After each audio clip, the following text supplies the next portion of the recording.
ፍላጎትሽ ምንድን ነው እያልኩሽ ነው። ግልጽ አማርኛ ነው የማወራሽ። ፍላጎትሽ ምንድን ነው? ፍላጎት ለአንተ ማስረዳት አይጠበቅብኝም።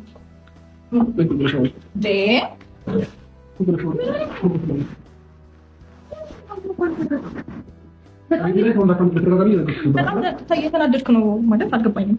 በተደጋጋሚ እዚህ ቤት ላይ ሰው እንዳይመጣ ቢሻለው ውሃ ልስጥህ። ተረጋጋ። መጀመሪያ ተረጋግተህ ስታወራኝ ነው በስነ ስርዓት ነው። ምንም ያገባሽ ነገር የለም። የጠየኩሽ ነገር እኔ ደግሞ ተረጋግተህ ካላወራኸኝ በስነ ስርዓት ላወራህ አልችልም። አንድ ቀን እንኳን አይተሽ የማታውቂው ሰው መጥቶ እንደዚህ ስትሆኝ ለራስሽ እንኳን አይከብድሽም? ምን አይነት የዘቀጥሽ ሰው ነሽ? በእናትሽ አንተ የከበርክ ነህ። ኤኒዌይስ ከእሱ ጋር አንድ ቀን አይተሽ ታውቂያለሽ? በአካል ተገናኝተሽ ታውቂያለሽ? አይደለም የጠየኩሽ ማለት ነው። አግኝተሽ እንኳን ታውቂያለሽ ወይ? በአካል አታውቂም? በጣም አትመሳይነትሽን ያወቅሁት ዛሬ ነው።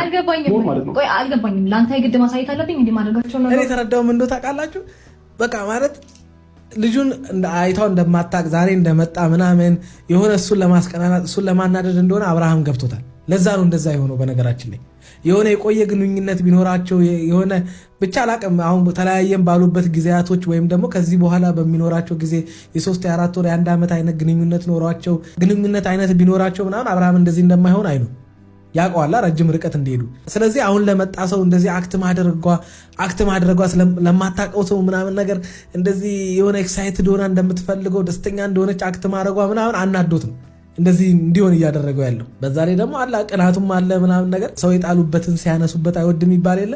ያም ነገር አለ። ያለ ምክንያትም አይደለም እዚህ ቤት እንድትገባ የፈለገው። በራሱ ቁጥጥር ስር ወይም በራሱ ዙሪያ ሊያደርጋ ስለፈለገ ነው። ያ ነገር ደግሞ ጥሩ አይደለም፣ ለሩታም አሪፍ አይደለም። ይህን ነገር አስቢበት። እንዴት አእምሮሽ እንዴት ህሊናሽ ይሻለሽ? ግን አንተ እንዴት ይሻላል? በቃ እኔ እኮ አብርሃም ብድግ ብሎ በአንድ የሆነ ቄስ የሚሆነው ነገር ነው ግራ የሚገባኝ። በዚህ ልክ እንዴት አስቻለሽ? አብርሃም አንተ እኮ አይታይህም። አንተ እኮ ምንም አላደረክም እኮ። አንተ ተኝተህ ነው የምትለው። ከቤት ወጣ አታውቅም እኮ። አንተ ምንም አታደርግም። የራሴ ነኝ፣ በእኔ ወጣ ነው፣ እኔ አሳይቻት ነው። ባልና ሚስት ከአንድ ምን ይቀዳል ሊባል የለ? ከኔ ተቀርታ ነው ብለህ ለምን አታስብም? ለምን እንደዛ አትልም? አንተ ለምን እንደዛ አታስብም? ችግሩ ከአንተ እንደሆነ ምንጩ አንተ እንደሆንክ ለምን አታስብም? መንገዱን አሳያት፣ ይኸው እሷም ተከተለች። ምንም እኮ አዲስ ነገር አልተፈጠረም። እዚህ ቤት ያገኘሁትን ሰው ደፋልሻለሁ፣ ከዛ ትገላገያታለሽ። ያንን ፈልገሽ ከሆነ አድርጊው፣ እኔ ናፈቀኝ የሆነ ሰው የሚዘረርበት የሆነ ሰው የሚመታበት ምናምን። አብርሃም መች ወይ ደግሞ ሁሌ ዛቻ፣ ወንድሞች ዛቻ፣ አብርሃም ዛቻ። እኛ ሰለቸን እኮ። አረ የሆነ አክሽን አሳዩን፣ አረ የሆነ ወንድነት አሳዩን። ተው ግን፣ አረ ስለፈጠራችሁ አምላክ የሆነ ነገር አሳዩን። እንዴ መች ነው የምትሰነዝሩት? መች ነው የምትደባደቡት? መች ነው እንደ ወንድ ተናዳችሁ የሆነ ነገር የምታደርጉት? አረ ተው፣ ናፈቀን እኮ እኛ። ሲቀጥል ደግሞ አሁንም ቢሆን ጥሩ ጊዜ ያሳልፍ ያለው ከአንቺ ጋር ልምከርሽ። ይሄ አውሮፓ ምናምን አይደለም። አውሮፓ እየነገርኩሽ ነው። እዚህ ኢትዮጵያ ውስጥ የሚያንቀሳቀስ ገንዘብ የለውም። ዝም ብሎ ነው ጉራውን እየነፋብሽ ያለው። ልጁን ጠንቅቄ ያውቀዋለሁ።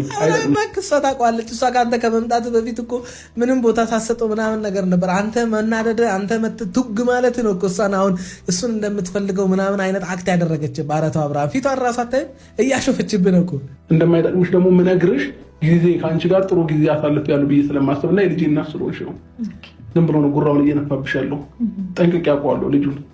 ተረዳሽኝ አይደለ? ስለዚህ እንዳትፎገሪ፣ ከገባሽ ማለት ነው። እንዳትፎገሪ። ምናልባት ተፎገረሽ ገብተሽ ነገር ላይ የሆነ ነገር ህይወትሽ ላይ የሆነ ነገር አፕን እንዲያደርግ ስለማልፈልግ ነው።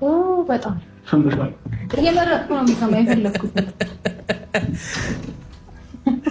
አብርሃም ተጫዋችበት። አንቺ ምን አለብሽ? ልጁን ተጫዋችበት። በቃ እሱ እኮ የምር መስሎት እኮ